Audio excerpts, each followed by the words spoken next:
I'm your host, Fit Sid, and welcome back to Dirty CEO, where we go balls deep into the reality of what people are really thinking. Now let's get into it.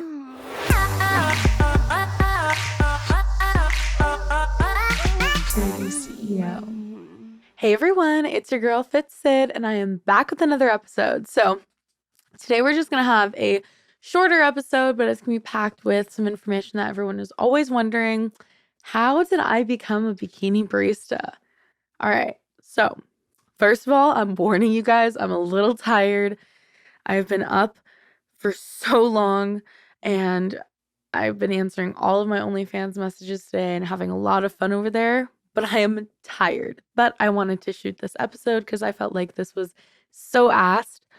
How did I become a bikini barista? Well, first of all, if you guys don't know, I became a bikini barista in Phoenix, Arizona, Tempe, Arizona, Scottsdale, Arizona area. Usually being a spicy barista, bikini barista would be like in Washington and Oregon, and then maybe some other places, but mainly up there. That's very common. Like some of my very good friends, like Kayla Davis and Allie Ginger, those girls, before they did OnlyFans, they were bikini baristas. And like those girls wear lingerie. Down here, being a bikini barista means you actually wear a bikini. So let's do a little backpedal and everything. Everyone always wonders, how did Sydney become a bikini barista? How did she get into it? I'm still pretty well known. A lot of people recognize me. Whether it's they message me on OnlyFans and say, hey, like, did you work at Bikini Beans? And I'm gonna drop the name. That's where I used to work.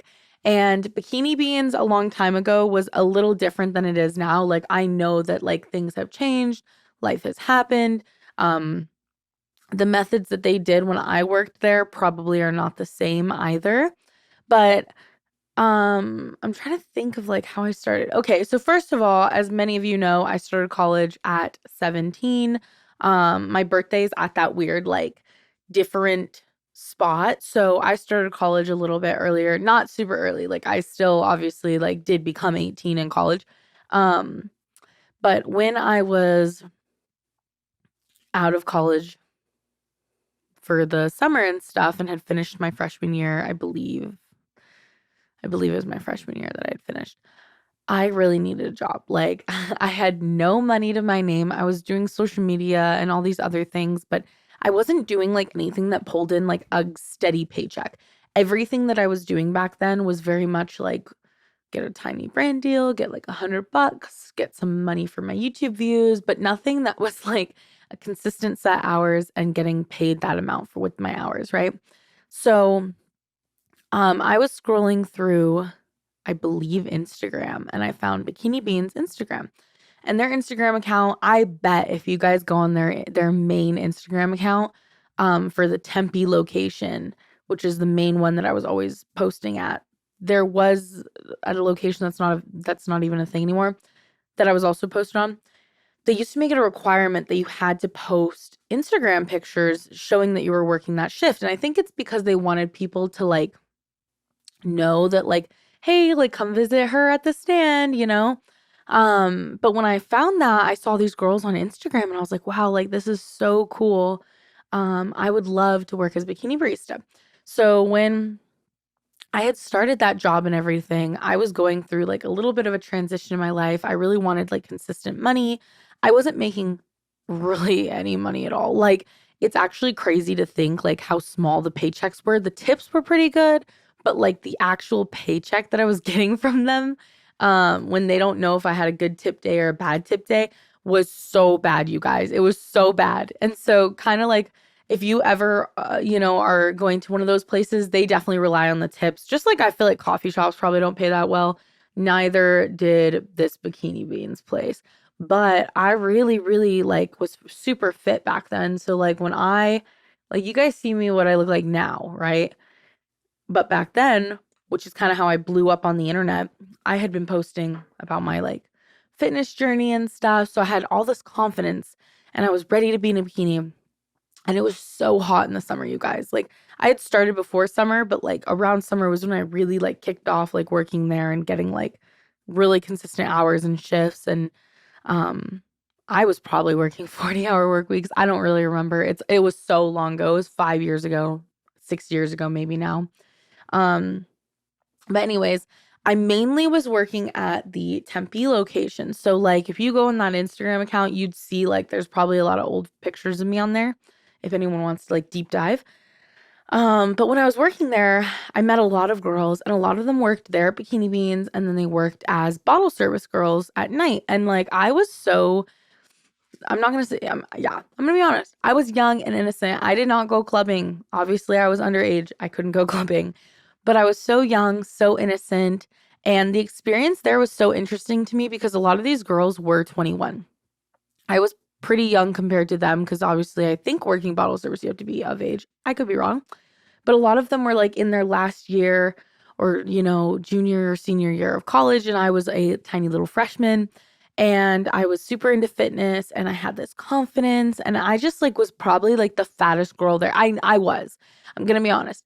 Even though I was as fit as I had ever been, I was like their token fat girl.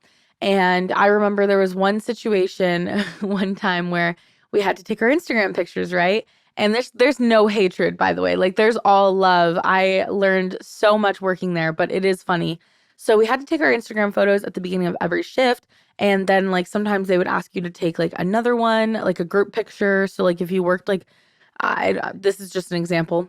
I could be wrong on the times and stuff, but like if you worked at noon every single day, they made you take a group picture. So whoever worked at that time had to be in it. And one time when they had this requirement, we went to take our picture and I am 5'9" and I was probably 180 pounds, which like for me is so tiny. I'm 300 pounds right now. And but in this particular time, it sucked because we took the picture and I was on the end and there was another girl on the other end and I put my hand on my hip and the way that it kind of looked like I was covering my fat roll, but that wasn't what I was doing. I was just copying the girl on the other end.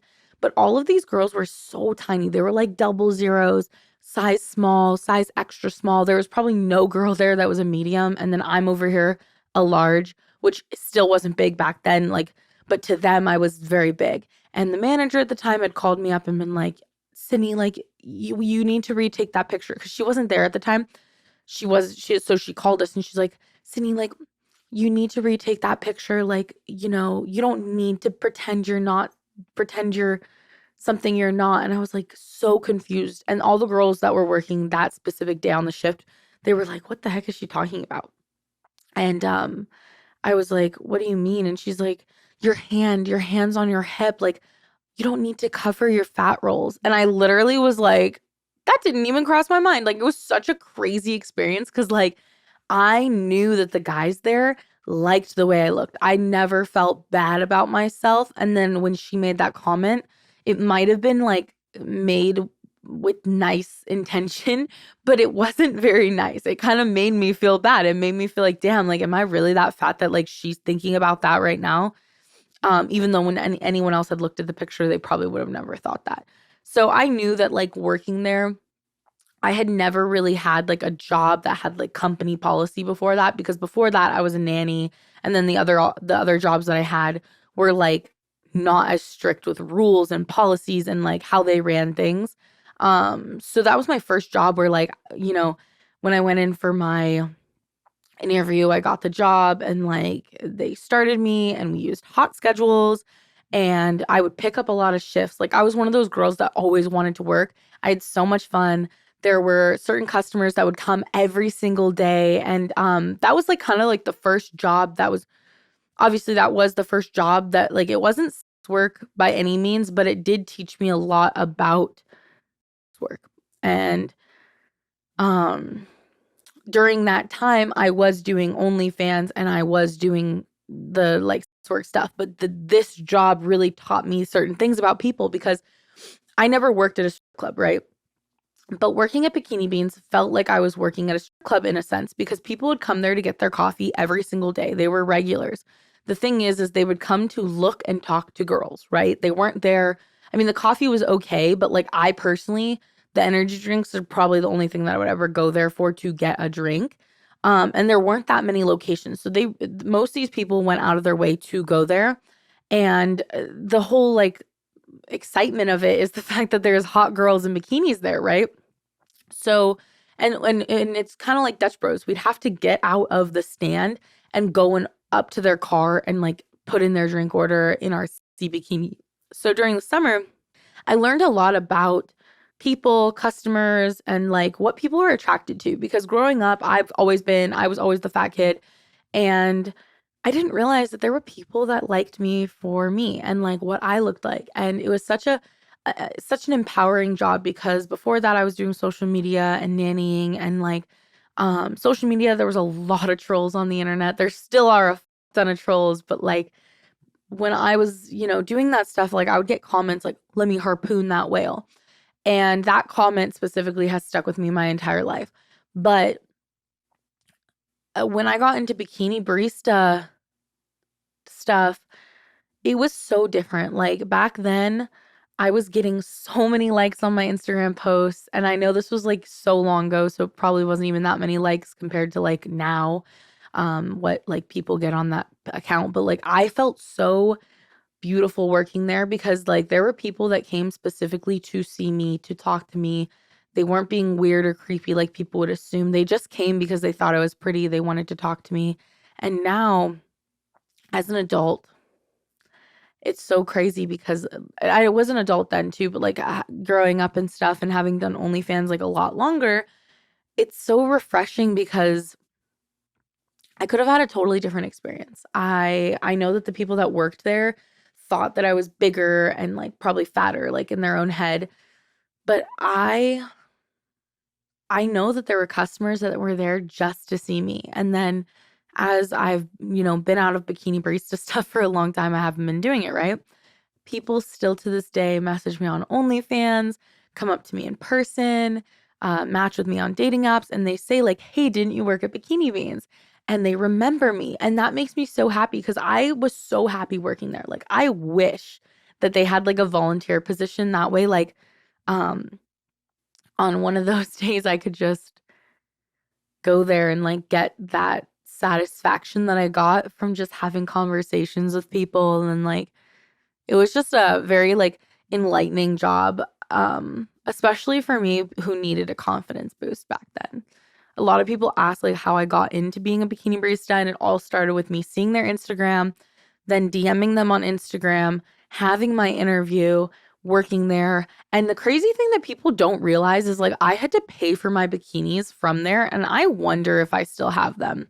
I don't think I do, but it would be pretty crazy if I went through my like I have like a closet and it's like I have certain things that are just like packed in little cubbies. I wonder if I still have those bikinis because that would be so cool to try on again and be like, oh my God, look at these. But we used to have to pay out of our pocket. And I was so broke back then. And I used to have to pay out of my pocket and get these bikinis. And then I would take like a third of my paycheck just paying for one of those bikinis because I did not make really any money at all. And I just remember like being so excited to go there. I was not obsessed with making money. Like I didn't make that great of money. If there was like a guy who was a regular for me, we all had to split the tips. So like sometimes there was this one guy that was like Asian and he drove an Audi and like there was another girl that worked there that he would come for. And I knew that anytime that he would pull up, even though she was working another station, like inside the stand, because there was like three of us at a time for the most part, I would tell her and I'd be like, hey, blank's here. And then like she would go out and talk to him and take his order. And like certain girls had certain guys that we all just knew like that guy is here for her. Like don't try and like get, the order, like let him enjoy um that conversation since she's working and stuff. And then because we posted on Instagram that we were working, people usually knew when we were working or not. So like that's how people found out like, hey, Sydney's working right now. Like I'm gonna go get a coffee from her because they'd follow that Instagram account, see the picture, and they usually wouldn't repost like back then. It always had to be like a fresh new picture. So they wouldn't repost us. So that was very um interesting because like the guys that came if they looked for those people. There was also some regulars that like You could tell had a really good heart, but they definitely had some problems. And by problems, I'm talking like there was this one guy that was so obsessed with GI Joe, and I wish I could like explain to you guys and have like a video of how he would act. But this guy was so obsessed with his GI Joe dolls, and like he would spend all of his money on that, and then he'd get a drink, and then he'd stay outside of the stand and like talk to us for probably like 2 to 3 hours. And this was during the summer when it was so hot. He'd be dripping, and he'd bring his new like doll that he bought, and he'd make us all look at it, and like it was so crazy how like I sometimes like I never felt bad for him by any means, but it was so crazy to think that like that was his like main passion, and he like would literally take time out of his day to come and hang out with us. That's why I feel like it was kind of like a coffee club, you know? Like he was literally coming to the stand to show us this Joe doll, have us spend time with him, talk to him. Also, if you're enjoying this podcast, I would really, really appreciate the support. This podcast does cost me money to create, post, and upkeep. And the only way that I'm able to pay for this is through my OnlyFans. So if you want to support me, all you got to do is go to my OnlyFans, and you can either go to my free page and then pick and choose the things that you want to support me on, or you can subscribe to my VIP OnlyFans, and that has all of the content that I've made in the last 5 years. It's packed. It's definitely worth the bang for your buck. And right now it's 50% off. So if you want to support me and keep this podcast going, I would really, really appreciate it. This comes out of my pocket. I do not make any money from this podcast. So I would love and appreciate your support. So thank you. And I will have the links down below, but my free OnlyFans is onlyfans.com/xxxfitsid. And then my VIP OnlyFans, that's 50% off right now, is onlyfans.com/fitsid. And I would really appreciate the support. So thank you. Yeah. So when I started blowing up more on social media, like at one point on my Snapchat stories, I had so many people watching them, and I was posting my Bikini Barista stuff. That was when I started having to, um, this is kind of like why I stopped, by the way. People always ask. I actually stopped doing Bikini Barista stuff because I got so not just busy, but like known that it was really hard for me for having privacy, because people would show up to the stand and then they'd wait until I got off my shift, and then they'd be like waiting, like not by my car because they didn't know what car I had. I drove a piece of shit. So like literally I drove a piece of shit. It was a 1997 Mercury Villager, you guys. And so no one assumed that that was like my car. So they would just stand outside of the stand waiting for me. And it got a little hard at the end because like I would have to ask my friends, like my actual friends would show up at my work and wait for me to get done so that then I could safely get to my car and like go home. And that made it really hard. So at the end of like working there, the only reason I like actually left was because of that. And like I wasn't really making good money there, and it sucked because like I didn't really care about the money. I mean, I cared about the money, but like I like needed to make more money, and the time and the energy that I was putting in there, I was making like sometimes like $200 in a week. Um which most people probably could not live on, but I am very resourceful and good at like budgeting and saving, and like now that it's been years, things are so much more expensive, so that's not even probably the case. But back then I was in college, so I was like living off that ramen noodle and protein powder that was sponsored because of my YouTube videos. So like I did get a lot of like free like supplement stuff. Um but working as Bikini Barista was really fun. It gave me a lot of confidence. It really made me feel good about myself. I definitely would not be where I am today if I hadn't worked at that bikini stand, because I learned a lot about people. I learned a lot about myself. I got the confidence I needed to literally walk around and take orders in a bikini in the sweltering hot sun. Like when I tell you it was 115 a lot of the days during the summer, I got the gnarliest tans because I'd be wearing these swimsuits that had horrible tan lines. And when I'd get hot, I'd be like, can I please go in the walk-in? And they'd let me like go into this big freezer, cool off, and then I'd go back outside and take the orders again. And yeah, it was just a really good experience because it taught me so many things, and like I have no regrets working as one. Sometimes I wonder if it'd be fun to go and work at a stand in like Washington or Oregon. Like, do you guys think that would be something that I should do sometime, like just for fun, just work at a bikini stand? I wonder if there's any companies that would like let me do that.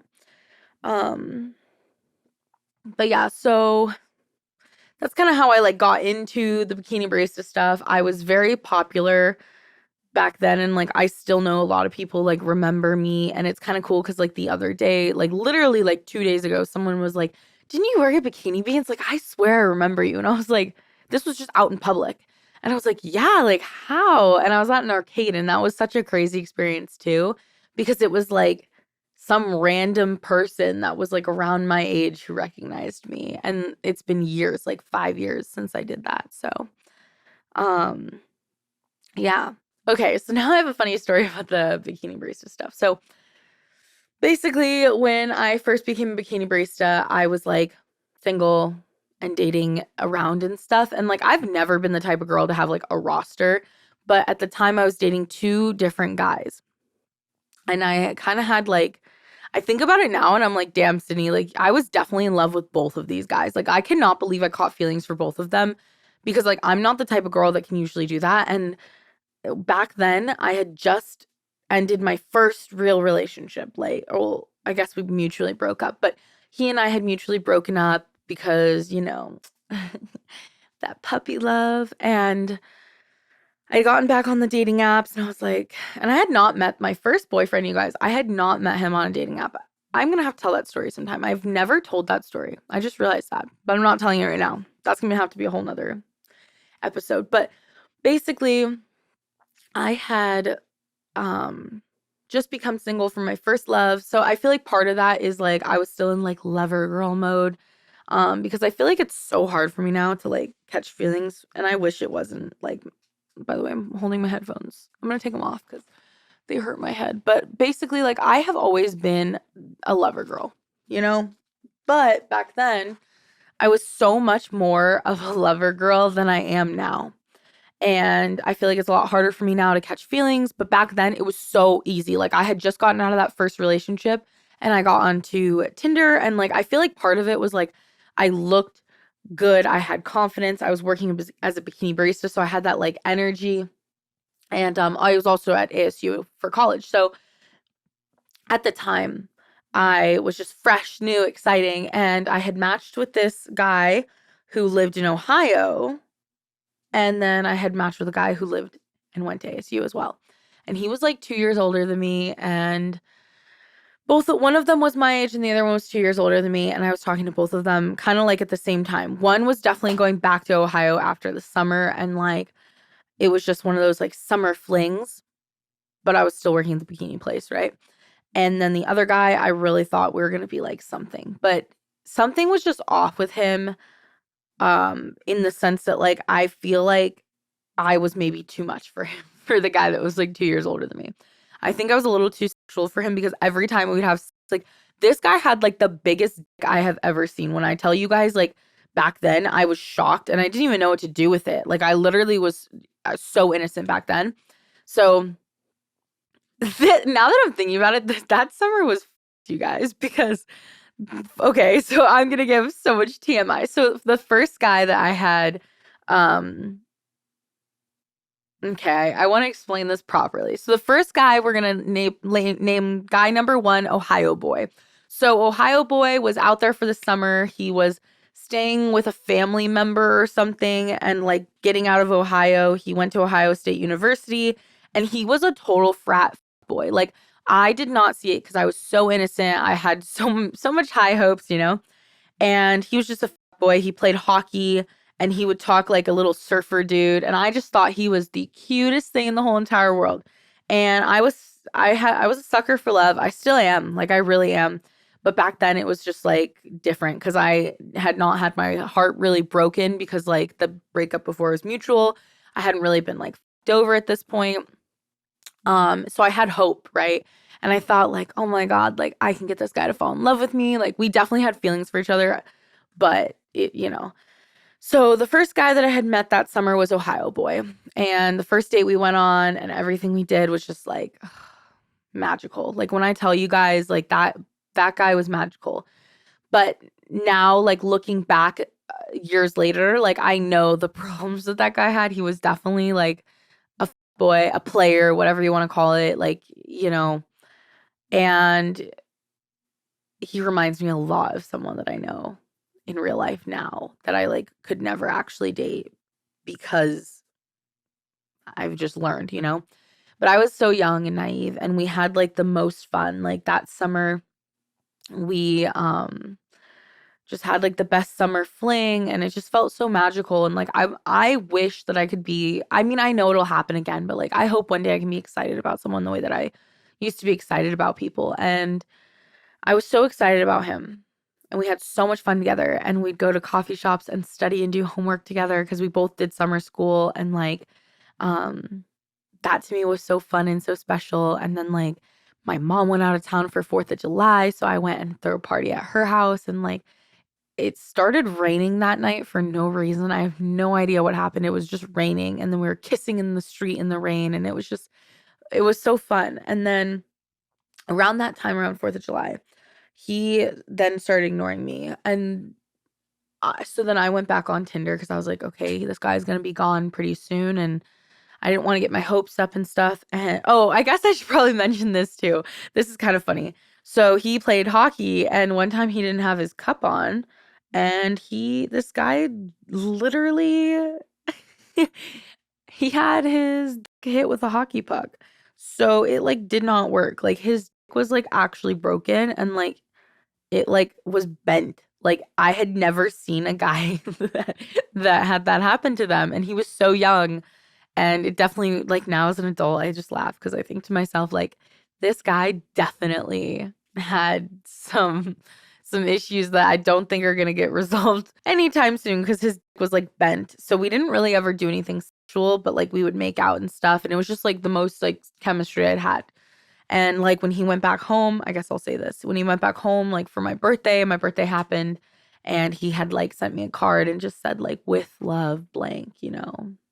And so, like, I knew that he was like an amazing summer fling. He had me experience feelings that I hadn't really felt before, like an excitement, and like I will always be thankful for that. But, yeah, we had some fun times that summer. But because I was bikini barista, like I would, do my school, do the bikini barista stuff, do my YouTube, and then go on these dates. Well, then when he kind of started ignoring me, I was like, okay, like I'm gonna go back on Tinder and I'm just gonna like see if there's anyone else out there. Cause like I wanted to be in love so bad and I wanted like someone to love me back, right?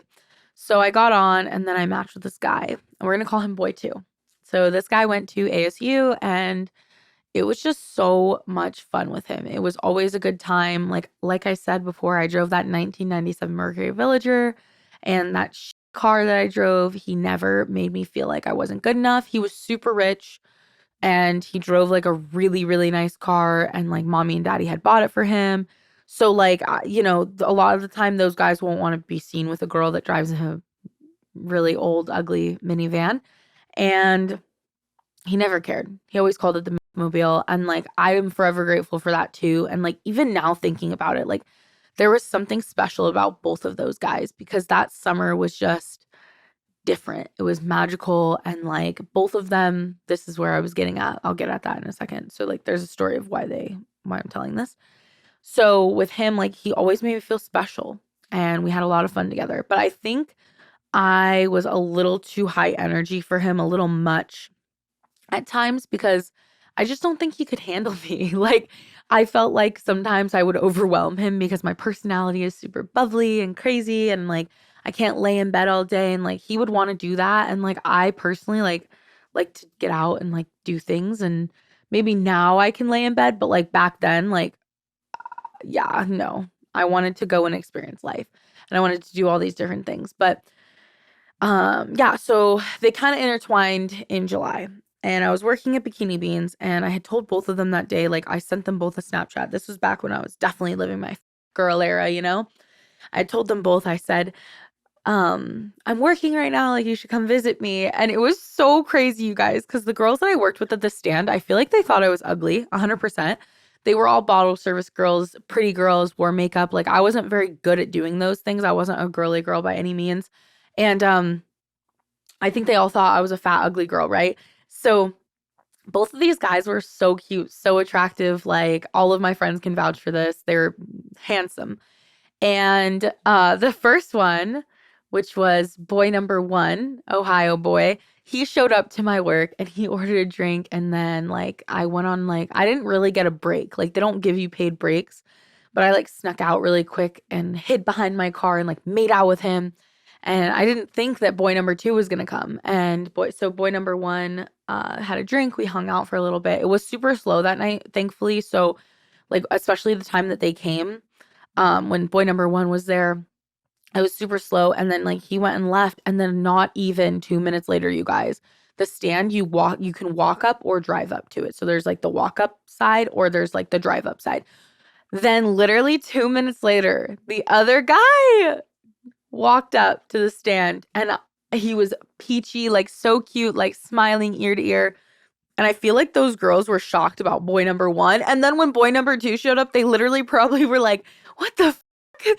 And yeah, so the boy number one was living with family when he was here. So, and I obviously like, didn't have a place to take him to. But boy number two had his own place. So when he had gotten coffee from me and flirted with me and stuff, like I, made the decision I was going to go to his place that night. And like, he was just so cute, so sweet, so thoughtful. And I just think all the time now that, like, if I hadn't been a bikini barista, I would not be where I am today. It really helped me, like, gain confidence in myself. I made some really good memories there. And I was like, like just thinking about it, you guys, it's just so crazy because like those are memories that like no one can take that away from me. None of those experiences. And even though like those guys didn't work out, it's something that like I hope that everyone gets to experience, like the emotion that you feel, the excitement. And like I really hope I get to feel those things again because that's something that like I really miss. But yeah, I just thought that was funny. But it is funny too because like I think a lot of those girls really like did not think I was pretty at all. And I just wonder like if I ever come up on their like For You page or if they have seen my socials since then cuz I'm just curious. Like I just want to know like do they know that I do porn and I post my fucking pussy on the internet? Like do they know that? Did they see that coming? I always wonder that. And so yeah, I just wonder, like the girls that I used to work with, did they see that coming? You know? But there were actually like one or two nice girls, but the rest of them were pretty awful there. And like we didn't have to fight over tips or anything. So sometimes I wonder like why those girls were so mean to each other, mean to me. I always kept positive, but like I'm a sensitive girl. So if someone wasn't nice to me, like it kind of hurt my feelings. And like we had to split tips, so there was no arguing ever. But yeah, sometimes I wonder if I could volunteer there again. I just wanted to share my Bikini Beans, Bikini Barista story with you guys because I know that you guys like to hear things about me and kind of how, like, I am, why I am the way I am, life. So I hope that you guys enjoyed, and I will talk to you guys in the next episode. Don't forget that you are always somebody's type. Before I end this episode, though, just so you guys know, my Bikini Beans pictures, some of them are definitely on OnlyFans. Um, Other than that, if you want to go to my OnlyFans and support me, I would really, really appreciate it. I have a free page and I have a paid page. The paid page is VIP, so it's $35 a month. I think I have it on sale right now for 50% off. So if you want to go to the link for either of those or both of those and go and support me, I would really appreciate it. And let me know that you're from Dirty CEO Podcast. Thank you so much for listening. Have a great day, great night, and I will see you guys in the next one. Mwah. Don't forget, you're always somebody's type, though. Seriously, I hope this episode taught you that. All right, Sydney out. Bye.